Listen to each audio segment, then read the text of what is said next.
ഇത് സിൽക്ക് സ്മിത. ഒരിക്കൽ തെന്നിന്ത്യയാകെ മോഹിച്ച സൗന്ദര്യം, പിന്നെ കണ്ണീർ കടലിൽ ആഴ്ന്നുപോയ നക്ഷത്രം. ആന്ധ്രയിലെ ഒരു ഗ്രാമത്തിൽ 1960 ഡിസംബർ 2 രാമലുവിൻ്റെയും സരസമ്മയുടെയും മകളായി ജനിച്ച വിജയലക്ഷ്മി തൻ്റെ 35 വയസ്സിനുള്ളിൽ ചലച്ചിത്ര ലോകത്തെ വിസ്മയിപ്പിച്ച സൗന്ദര്യ റാണിയായി മാറി. പിന്നെ ലോകത്തോട് വിട പറഞ്ഞു. 1996 സെപ്റ്റംബർ 23 സിനിമാ പ്രേക്ഷകരെ കണ്ണീരണിയിച്ച് ആ രാജകുമാരി വിട പറഞ്ഞു. 18 വർഷം നീണ്ടുനിന്ന സിനിമാ ജീവിതം. ഒരിക്കൽ തെന്നിന്ത്യൻ സിനിമയിൽ സൂപ്പർ താരങ്ങളുടെ ചിത്രങ്ങളിൽ പോലും സ്മിതയുടെ സാന്നിധ്യം അനിവാര്യമായിരുന്നു. ഒരു ഡാൻസിന് മാത്രം ലക്ഷങ്ങൾ പ്രതിഫലം പറ്റിയിരുന്ന തിളങ്ങുന്ന താരമായിരുന്നു സ്മിത. അവരുടെ ഡേറ്റിനു വേണ്ടി സംവിധായകരും സൂപ്പർ താരങ്ങളും കാത്തിരുന്നു.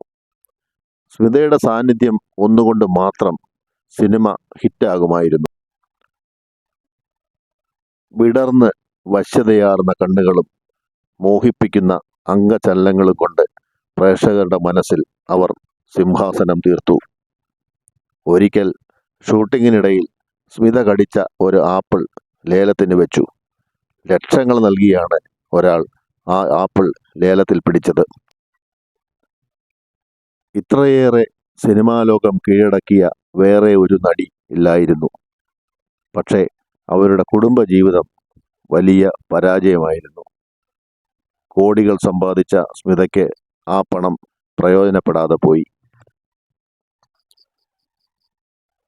ഒരിക്കൽ മലയാള സിനിമയുടെ അവിഭാജ്യ ഘടകം ആയിരുന്നു സ്മിത.